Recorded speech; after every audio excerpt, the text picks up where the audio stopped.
Baiklah, perkenalkan nama saya Yes Angela Lauri dengan NIM 210211060201. Pada kesempatan kali ini saya akan membahas tentang pengenalan sistem informasi dalam mata kuliah Pengantar Teknik Informatika. Nah, sebelum kita membahas lebih lanjut tentang sistem informasi, kita harus tahu terlebih dahulu apa itu sistem. Nah, sistem adalah kumpulan elemen-elemen yang saling berkaitan dan bekerja sama untuk memproses masukan atau input yang ditujukan kepada sistem tersebut sampai menghasilkan output yang diinginkan. Nah, kemudian apa itu informasi? Nah, informasi adalah kumpulan data yang telah ditransformasi menjadi bentuk yang lebih berguna bagi pemakai atau hasil dari pengelolaan data yang secara prinsip mempunyai nilai lebih daripada data mentah. Sehingga sistem informasi adalah kombinasi dari teknologi informasi dan aktivitas orang yang menggunakan teknologi tersebut untuk mendukung operasi dan manajemen sehingga menyajikan informasi yang dibutuhkan. Nah, kita harus mengenali apa sih sistem informasi berbasis komputer. Nah, sistem informasi berbasis komputer adalah satu set perangkat keras, perangkat lunak, database, jaringan, orang, dan prosedur yang dikonfigurasi untuk mengumpulkan, memanipulasi, menyimpan, dan memproses data menjadi informasi. Sekarang kita masuk pada mengapa perlu belajar sistem informasi. Yang pertama yaitu suatu instansi atau organisasi memerlukan informasi sebagai bahan pertimbangan dalam pengambilan keputusan. Entah itu instansi, organisasi, perusahaan, harus diperlukan informasi-informasi yang mendukung agar diambilnyalah keputusan atau kebijakan tersebut. Apakah sudah tepat atau sudah benar keputusan yang diambil tersebut. Kemudian yang kedua ada sistem informasi semakin banyak digunakan untuk mengumpulkan, menyimpan, menganalisis, dan memahami semua informasi. Di sini dapat kita lihat kita lebih mudah untuk menyimpan informasi. Kita sudah lebih mudah untuk menganalisis dan memahami semua informasi lewat berbagai aplikasi ataupun software yang tersedia pada saat ini. Nah, kemudian yang ketiga ada sistem informasi mengubah banyak proses bisnis baik dalam pemerintah, usaha, dalam pendidikan juga. Nah, di sini dapat kita lihat juga dalam kehidupan kita sehari-hari, apalagi di tengah pandemi Covid ini, pendidikan kita lebih banyak dialihkan ke online atau dalam jaringan. Saat ini sudah banyak situs-situs ataupun YouTube yang memuat berbagai materi ataupun bahan pembelajaran untuk pelajar. Nah, kemudian pemerintah sudah menyediakan situs-situs yang memuat berbagai aturan-aturan ataupun informasi-informasi sehingga lebih mudah dijangkau oleh masyarakat. Kemudian ada usaha-usaha e-commerce, kemudian ada aplikasi seperti Shopee dan lain-lain, kita bisa berbisnis ataupun berbelanja lebih mudah lewat aplikasi. Di sini juga saya mencantumkan beberapa karakteristik informasi yang berkualitas. Nah, di sini ada dapat diakses, akurat, lengkap, ekonomis, fleksibel, relevan, handal, sederhana, aman, tepat waktu, dan dapat diverifikasi. Kemudian untuk mendukung lancarnya suatu sistem informasi dibutuhkan komponen-komponen yang penting di dalamnya. Nah, yang pertama ada input, yaitu semua data yang dimasukkan ke dalam sistem informasi. Nah, dalam hal ini yang termasuk dalam input adalah dokumen, formulir, dan file. Nah, contoh dalam kasus misalnya kasus pengolahan perpustakaan, inputnya adalah dokumen dari nama buku, jenis buku, dan nama anggota, dan lain sebagainya. Kemudian dokumen-dokumen tersebut akan dikumpulkan dan dikonfirmasikan ke suatu bentuk sehingga dapat diterima oleh pengelola yang meliputi baik pencatatan, penyimpanan, pengujian, dan kode. Yang kedua yaitu proses atau prosedur, di mana proses atau prosedur ini adalah kumpulan prosedur yang akan memanipulasi input yang kemudian akan disimpan dalam bagian basis data dan seterusnya akan dikelola menjadi output yang akan digunakan oleh penerima atau oleh user. Nah, dalam proses terdapat komponen yang ditugaskan untuk mengubah segala masukan menjadi keluaran yang terdiri dari user atau si pemakai. Lalu ada perangkat komputer. Nah, perangkat komputer yang dimaksud di sini adalah monitor, printer, dan program komputer. Kemudian ada metode dan prosedur. Metode adalah teknik pengolahan data yang diterapkan pada sistem informasi, sedangkan prosedur menggambarkan bagaimana manusia sebagai pemakai sistem membuat keputusan. Nah, kemudian ada penyimpanan data. Di sini berfungsi untuk pemakaian di masa yang akan datang atau pencarian kembali.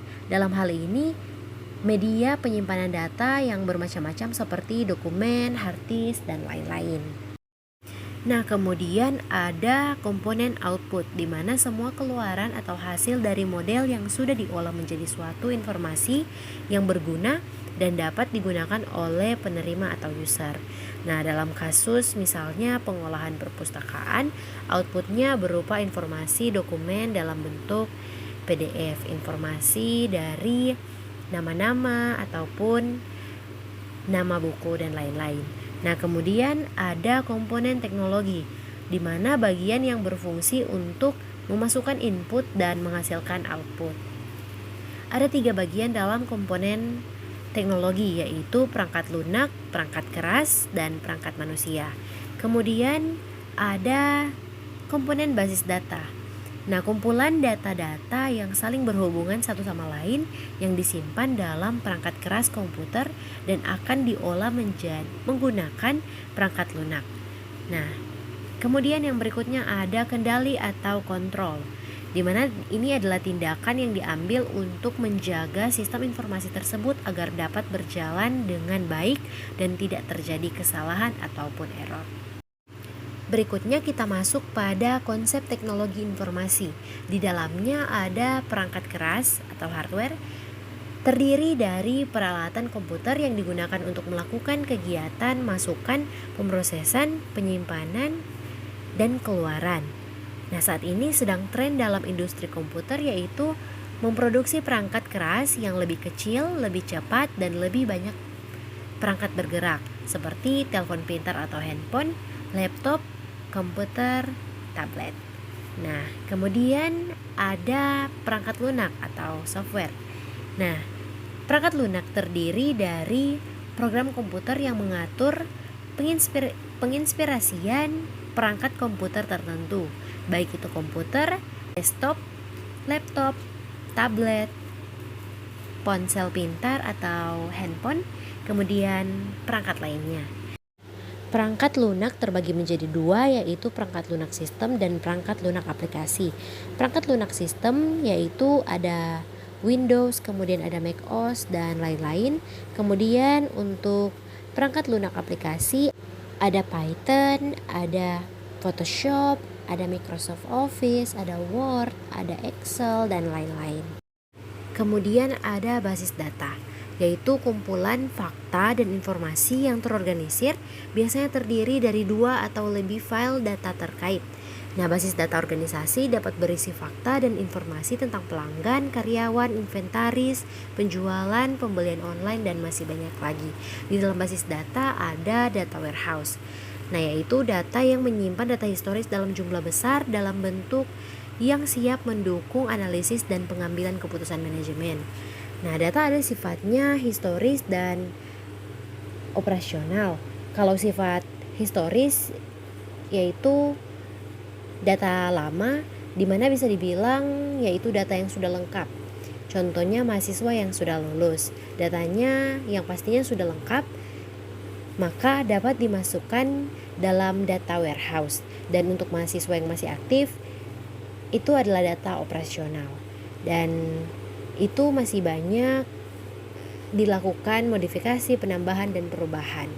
Nah, kemudian di dalamnya juga ada big data, yaitu istilah yang digunakan untuk mendeskripsikan suatu data yang sangat besar dan kompleks sehingga perangkat lunak, manajemen, dan tradisional. Perangkat keras dan proses analisis tidak mampu mengatasinya. Dapat dikatakan ada cara atau teknologi khusus untuk mengolah data ini. Kemudian yang keempat ada jaringan dan komputasi awan.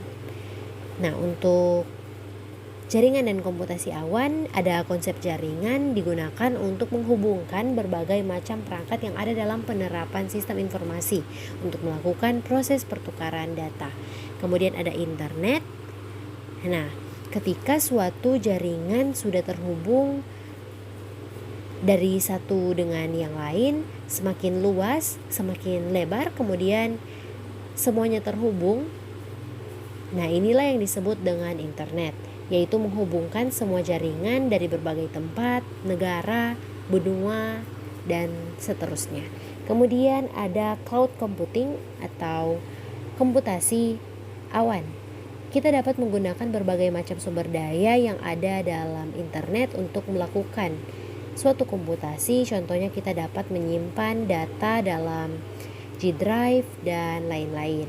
Kemudian ada Internet of Things, di mana berbagai macam perangkat terhubung dengan internet, yaitu suatu konsep di mana objek tertentu punya kemampuan untuk mentransfer data lewat jaringan tanpa memerlukan adanya interaksi dari manusia ke manusia ataupun dari manusia ke perangkat komputer, contohnya CCTV dan lain-lain. Sekian penjelasan atau pembahasan dari pengenalan sistem informasi dari saya. Terima kasih.